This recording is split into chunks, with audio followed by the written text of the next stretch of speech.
right, welcome back to another episode of Hockey North Weekly. I'm your host, Tyler Lizotte, with my co-host, Brendan Paulu. Brendan, how are you doing today? Good. It's weather's getting nice out, starting to feel a little bit more like summer, and just nice to finally be outside. Yeah, the weather's fantastic, and I know I've enjoyed being out in the sun, getting some walks in, and um, pretty soon it's going to be time to head out to the lake to our trailer out at Purdon's. So that's going to be a nice little change of pace for me here as we're officially in the off season, and it's been capped off with a little bit of news here around the north. As unfortunately, the Medicine Hat Tigers did not get it done against London Knights to capture the Memorial Cup title. McBride's Tanner Molendyk and Chetwin's Caden Lindstrom playing pretty big roles for that team down that whole stretch. And it would have been nice to see those two guys uh, get that milestone clinch that not many junior hockey players get to achieve in their junior hockey career before they move on to the pro ranks. But still a very commendable run for them and the Tigers nonetheless. Yeah, and I just seemed like after that 10-minute timeout where London kind of shook off the rust, got together, they just seemed to be the much better team for most of the game because I thought for at least the first half of the first period, Medicine Hat skated them into the ice. They had the territorial advantage. Could have very, very easily been up one or two goals to begin the game, especially on that first shift of the game. And London just flipped the switch. They took the game over in the second, and that pretty much dwindled away the Tigers' chances of winning the Memorial Cup. Yeah, and all respect to that London Knights roster is they have a lot of depth and a lot of firepower on that lineup. The headman being Easton Cowan, but let's talk about the goaltender in between the pipes for that London Knights team. A former teammate of Tanner Molendyk's in when he played for the Saskatoon Blades. It's hard to believe a goaltender like that really didn't get a claim in within the Western Hockey League, but the London Knights did find a gem there, and Elliott was fantastic the whole season and just got better as the playoffs went on, and a really big reason as to why London Knights had as much success down the stretch as they did. Yeah, and Austin Elliott, of course, I think a 4-year member of the Saskatoon Blades. Not the biggest of goaltenders, but it was in a picture-perfect system with the London Knights playing in front of that very stacked team. And, they made his job very easy. And when he was called upon to make any saves, he certainly made them at the key times. And in the end, got the last laugh with the Memorial Cup ring for the London Knights. Yeah, a very good run indeed. And let's move on to some of the commitments we have here in the WHL. Of course, PG's uh, Lo- Logan Henry committed to the committed and signed to the Regina Pats. Of course, he was their second first round selection after Maddox Schultz. And it's really cool to see another Prince George product get that pen to paper done for the Western Hockey League and really kind of help put PG on the map here. Yeah, of course, Logan Henry going to join Pugh and Schultz as the cornerstones of that Regina franchise. They do have a lot of core young players that they're building around already, but you add those three in, and really accelerates the rebuild. And all of a sudden, Regina looks like a team that could be a force here in the next couple of years with those players. And Logan Henry putting pen to paper going to be a part of it. Yeah, there's a lot of excitement there for the Regina Pats organization, and I mean they're going to be a team that's going to be fast, physical, and skilled. So, um, I mean the last time we saw a Regina team like that was when Sam Steele was at the helm as the captain, and that was a very electric roster and one of those teams that could play all four lines. They could beat you in multiple different fashions in all zones, and looks to be that Regina is on track to getting back to that standard after some ups and downs in the last couple of years. Yeah, it's safe to say that maybe some plans by the previous regime didn't follow through, or they weren't consistent enough in, getting the right players around names like Connor Bedard during his tenure there. They had a couple of pieces, but not enough to make a full go of it, in terms of a 2 or 3 round series. But it just seems like now with the assets they got rid of, the assets they got back, and the young players they've acquired over the last 2 years, especially this past month's prospects draft, the rebuild's in full gear. Now it's just, draft and develop and get those kids playing as much as possible. It's very well said. And we're going to go into our own backyard here, the Prince George Cougars. They do end up signing their first selection of the WHL prospects draft that took place not too long ago. Cohen Baker, and a bit of an undersized forward, but probably one of the better skaters coming out of this draft. And I looked up a lot of his highlights from the last season, a lot of creativity with the puck. He does a lot away from the puck as well. And I think he's going to be a very exciting player for Cougars fans to come take a look at fall camp coming up in a couple of months here. Yeah, and of course, you're going to need to, get a program for the fall camp as a lot of the names are going to change here, and just the identity of this team is going to look a lot different. Gone are the names of Zemer, Kometz, Riley Heidt, Borja Vallis. I mean, there's, the core of this team is changing, and now, the torch has been passed to the Aiden Fosters of the world, Jet Lajoie. You've got Carson Carls, Josh Ravensbergen still here. Tarek Parasak is still here, but with them being on the older side and, the Cougars in a bit of a transition phase, maybe, do they stay the full season next year being 19-year-olds, or do they try and ship them off, get more assets and, accelerate this maybe mini retooling here? So for the Cougars, they lock up Cohen Baker. They also signed Anderson Reshney as well, the younger brother of Cole Reshney, who just left the Victoria Royals to go to the University of North Dakota, along with Keaton Verhep. So, top two picks of the Cougars signed, sealed, and delivered on top of the three players they already inked from their collegiate list earlier on in the spring. So, Prince George Cougars, like a lot of teams, have some holes to fill, and Bob Simmons and company wasting little to no time in filling those voids.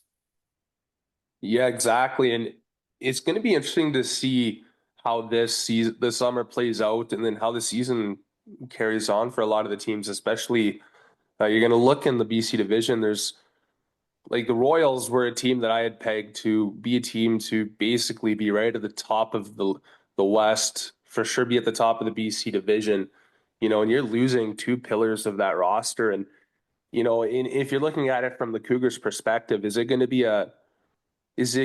be much of a sense of urgency to really try and sell some of these older players on your roster to bring in younger picks and sorry to bring in draft picks, younger prospects, younger players? Or are you better off maybe sticking the course, continue with what you're doing? It seems like right now the Cougars have no issues getting the commitments out of the players that they're drafting. And even now, some of the players they've listed on their protective list. Is there going to be more parity in the BC division this year, Brendan? Is there going to be more of an open door for the Cougars to make another run in the playoffs, um, or is it going to be harder with the Kelowna Rockets hosting the Mem Cup? It's going to be we'll have to see, but um, the landscape's changing a lot, and I think that might make general managers adjust how they want to pursue trades and pursue um, the way that they build their rosters over the next couple of years.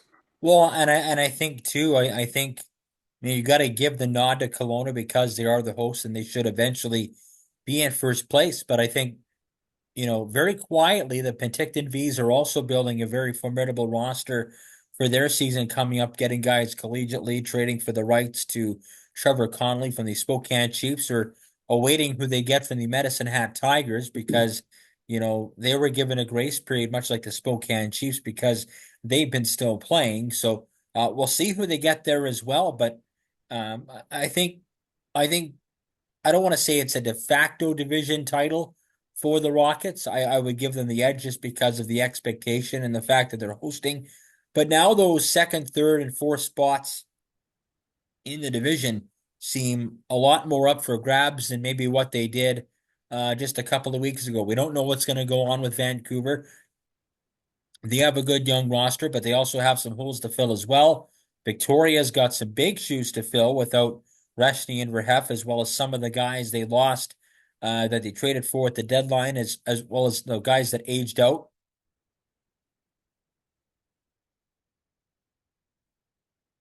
But so I think there's some definite holes to fill there for the Royals. Then you have some other teams in there that are also retooling, and it's going to make for a very interesting season. I think anywhere. I think you'll see the Cougars, you know, probably in that 2 to 4 mix for the division, and I just think with some of the comings and goings in terms of the player movement and some of those organizational decisions that have to be made within those franchises, you might see the order change a little bit more throughout the season than maybe originally thought.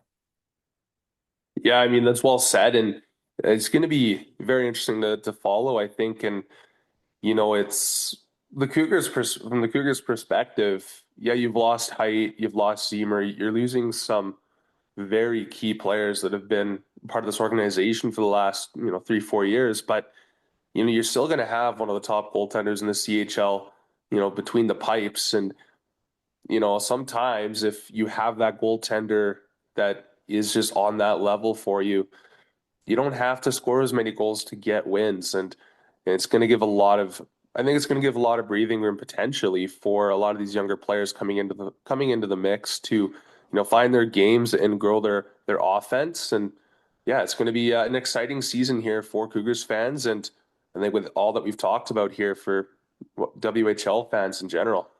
And I also, I failed to mention the Kamloops Blazers, but Kamloops also trying to be on the come up after that Memorial Cup run a couple of years ago.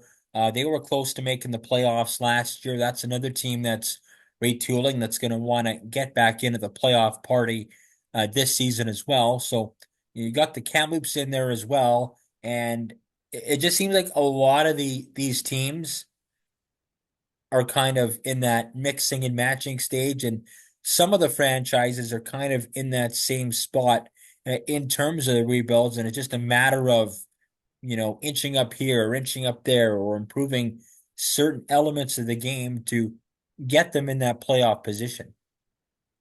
It's very well said. Yeah.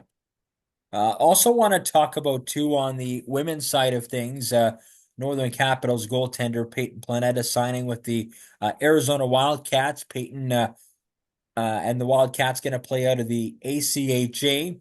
Not the our Division 1 status. The Wildcats their second year with the program, so nice to see Peyton get a scholarship there after her final season with the Northern Capitals, playing over 60 plus games over 3 seasons. So nice to see a local product get a chance to continue to play at the American collegiate level.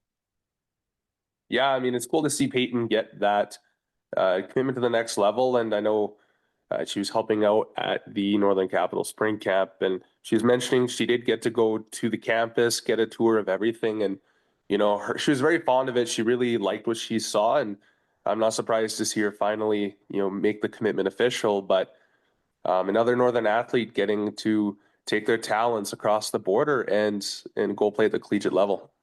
Yeah, and I think she really ended the season very well. I know maybe she didn't quite get off to the start that she wanted in terms of the season, but it just seemed like after Christmas, after maybe getting challenged a little bit by the coaching staff, and then seeing a bit of an injury there to the backup and reclaiming that starting spot and running with it, I think that really allowed her to kind of reach that next level and earn that commitment.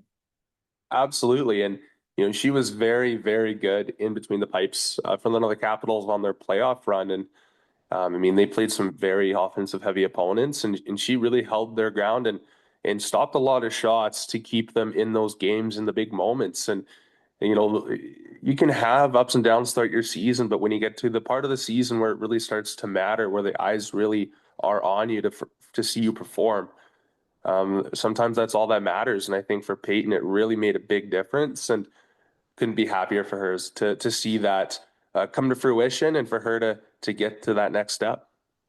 Yeah, of course, another Northern Capital committing to collegiate level here. Has been a lot of those commitments, not just collegiately, but for junior hockey as well. A couple players signing with the Edmonton Wolves junior hockey program. Brianna Hunter, Lauren Baker, been a couple names in there as well. So lots of movement there. But I was just talking to Hayden James Barra a couple of days ago, actually, and he's really happy with the commitments that they've made. I think they got 12 forwards, one or two goalies, and I think 5D, and still got a couple spots up for grabs, but they're really happy with the inroads they're making with the neighboring minor hockey associations across the north.